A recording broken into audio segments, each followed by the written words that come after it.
Bapak Brigjen Pol Dr. Andes Edi Suwasono MM beserta rombongan, dan tentunya kami ucapkan selamat datang Barat. Dan yang terhormat Forkopimda Kabupaten Tulang Bawang Barat, Kepala SKPD, para camat dan juga para kepala TIU yang berkesempatan hadir, Bapak Ibu tamu undangan yang 2022.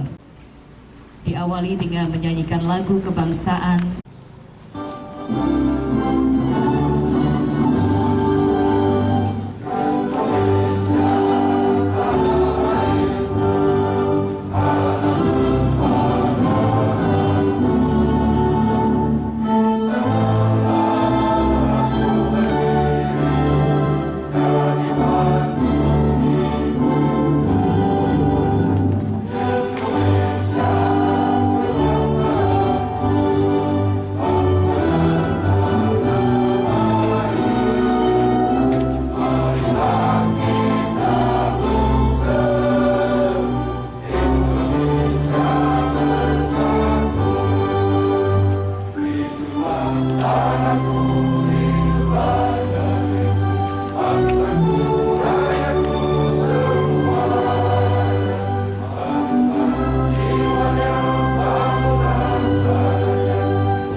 Sahbihi ajma'in. Ya Allah, ya Rahmanu, ya Rahim. Wahai Zat yang maha pengasih lagi maha penyayang, atas berkat curahan Rahman dan Rahimmu, pada hari ini kami segenap hamba-hambamu berkumpul dan berkemampuan untuk mengikutinya, serta tunjukilah kepada kami bahwa yang salah itu salah, dan berilah kepada kami kekuatan untuk menjauhinya. Kami sadar bahwa itu pos aju lah ya. Pos aju itu sebelumnya operasionalisasi dari kantor BNNK. Nah, kemarin Pak Bupati kami laporkan, kami juga melakukan launching desa bersinar termasuk operasionalisasi Badan Narkotika Kabupaten Lampung Tengah. Jadi sebelum terbentuk memang kemarin dari Pemda sudah mengoperasionalisasi, sudah skep Bupati sudah ada. Dan memang salah satu untuk akselerasi percepatan dari Bupati sudah menganggarkan, sudah operasional mereka, dan mereka sudah melaksanakan kegiatan itu, dan insya Allah dengan kondisi yang sudah ada ini salah satu kredit poin tahun depan insya Allah segera diskepkan. Nah, ini juga mudah-mudahan menyusul dengan tubuh Bapak ini Pak. Saya yakin Pak Umar ini pun hanya sebatas injury time saja lah, istirahat sejenak, pasti nanti ya we will come back ya. Saya yakin istirahat sementara lah. Saya yakin karena auranya sudah kelihatan ya. Nggak usah jauh-jauh lah ya. Kalau yang sudah kenal ngapain cari yang tidak kenal. Ini bukan kampanye ini.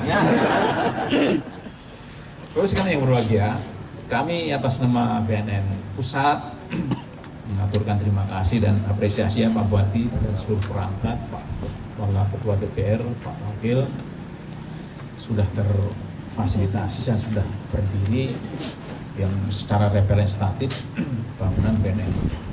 Mudah-mudahan ini menjadi cikal bakal ke depan BNNK itu Bapak terbentuk. Nah, saya akan sedikit bercerita sekalian terang peran dari BNNK ini. Karena ada salah satu tupoksi yang mungkin saat ini yang tidak dipunyai oleh institusi lain. Dan ini menjadi salah satu formulasi yang utama dalam rangka untuk menyelaraskan atau mengerem ya, tentang pemberantasan penyalahgunaan narkoba. Yaitu adalah kita punya tugas pokok adalah sebagai rehabilitator atau rehabilitasi terhadap penyalahguna narkoba. Nah, perlu saya sampaikan di sini sekalian bahwa masyarakat kita, bahkan bukannya di Bapak saja, seluruh provinsi Lampung itu masih teropini warga kita bahwa penyalahguna itu adalah tersangka. Padahal di pasal 44 Undang-Undang 35 sudah jelas diatur bahwa penyalahguna adalah korban. Nah, terhadap korban negara mempunyai 3 jaminan terhadap mereka. 1, kita harus negara harus merehabilitasi. Yang kedua, program rehab itu adalah gratis. Dan yang ketiga, kita akan merahasiakan identitas dari yang bersangkutan.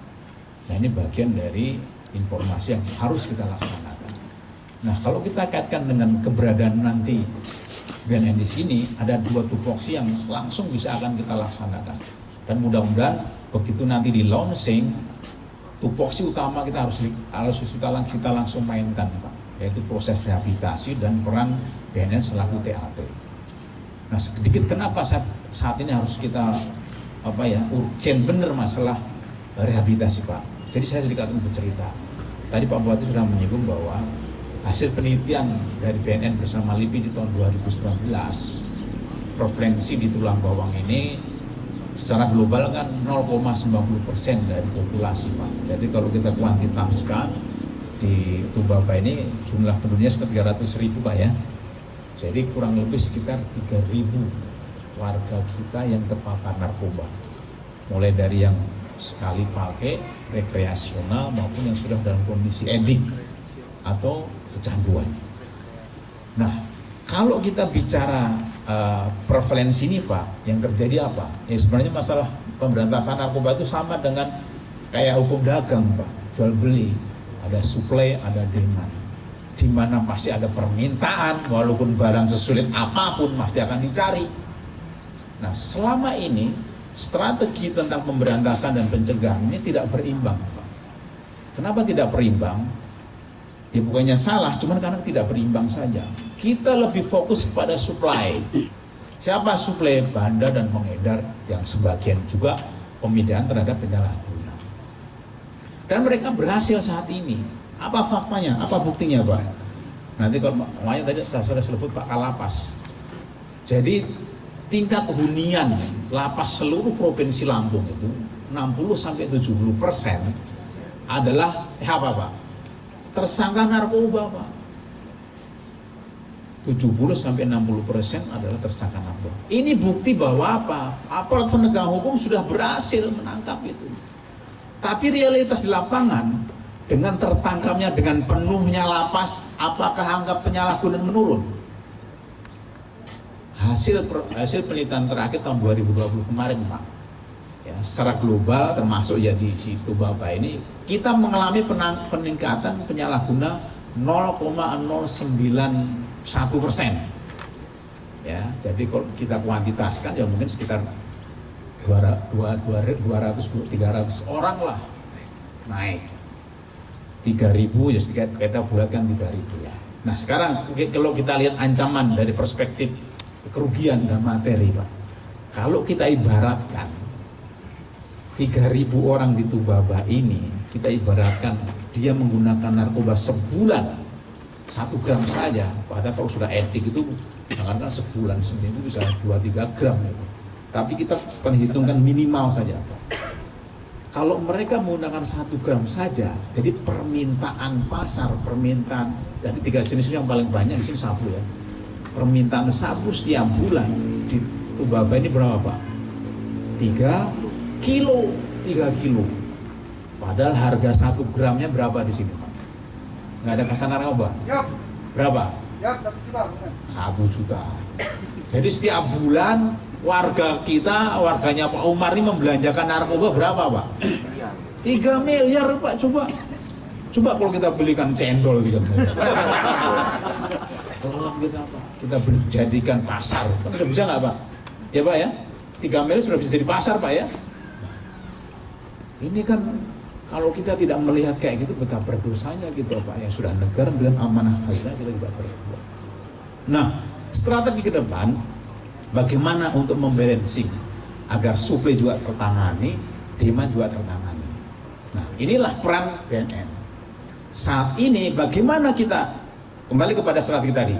Walaupun hari-hari bandar pengedar ditangkap, Pak, tapi permintaan yang 3.000 per bulan ini sudah tidak pernah turun. Yang terjadi apa, Pak? Bandar ditangkapin terus, pengedar ditangkapin terus, sehingga barang menjadi langka. Kalau barang menjadi langka menjadi apa, Pak? Tambah mahal. Kalau mahal siapa yang diuntungkan? Bandar, Pak. Jadi serba salah kalau selama strategi ini tidak berimbang. Kondisinya tetap gitu. Ujungnya tetap aja bandar yang menang.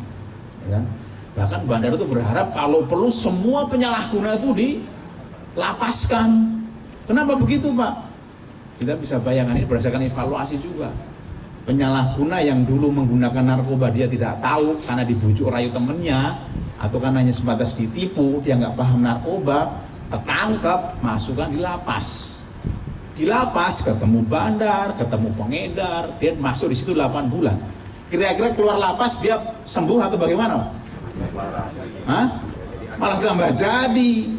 Bener Pak Ketua, naik pangkat Pak.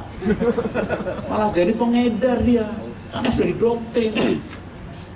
Nah itulah konsep itu akan kita dengan cara apa? Saat ini BNN mempunyai program core bisnis kita adalah rehabilitasi. Sebesar-besarnya kita rehabilitasi. Ini adalah salah satu konsep untuk menurunkan prevalensi. Ya. Karena saat ini memang formulasi yang tepat untuk menurunkan, memulihkan ya cuma rehabilitasi Pak, nggak ada yang lain. Ada 2 sih, satu di Sukabumi kan, itu kan nggak mungkin. Ya kan Pak? Atau biar nunggu dia mati aja, kebun nambah. Nah bagaimana realisasi Pak konsep rehabilitasi ini ya? 3.000 itu logikanya. Kalau seandainya nanti sudah berjalan ini ya, nanti ada 2 cara Pak. Karena saat ini kalau kita hanya sebatas minta voluntary saja, saya yakin dan percaya mau dibuka 24 jam nggak akan yang datang. Karena masalah kita itu belum paham kalau penyalahguna itu sebenarnya korban, sehingga tidak ada keberanian. Karena dia takutnya apa? Persepsi mereka apa? Penyalahguna itu tersangka, pasti dia takut daripada lo kak saro, ya kan? Nah itulah bagian edukasi kita untuk memberikan pada masyarakat. Ini loh, sepertinya Anda itu korban, ya. Ada hak negara, ada kewajiban negara terhadap Anda di rehabilitasi. Udara. Bismillahirrahmanirrahim. Semoga sukses. Ya, dan tentunya resmi sudah bahwasannya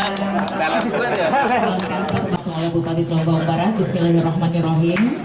Ya, kami silakan kepada Bapak Ibu untuk dapat melihat ataupun mengunjungi.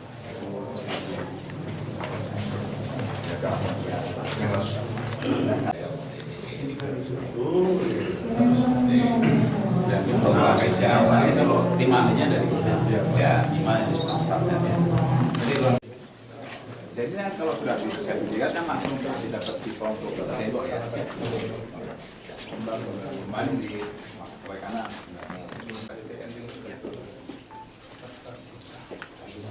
Tinggal hubungan yang lainnya, ngobrol aja sama kita. Tadi kalau kan itu baru Hubung juga. 1-2 ada. Hanya itu targetnya ya pokoknya. Kata pun mau peta gitu ya, sampo sama kayak Dia itu sebenarnya pengen komunikasi, pengen kita melindungi lah. kok masih calon kantor sih?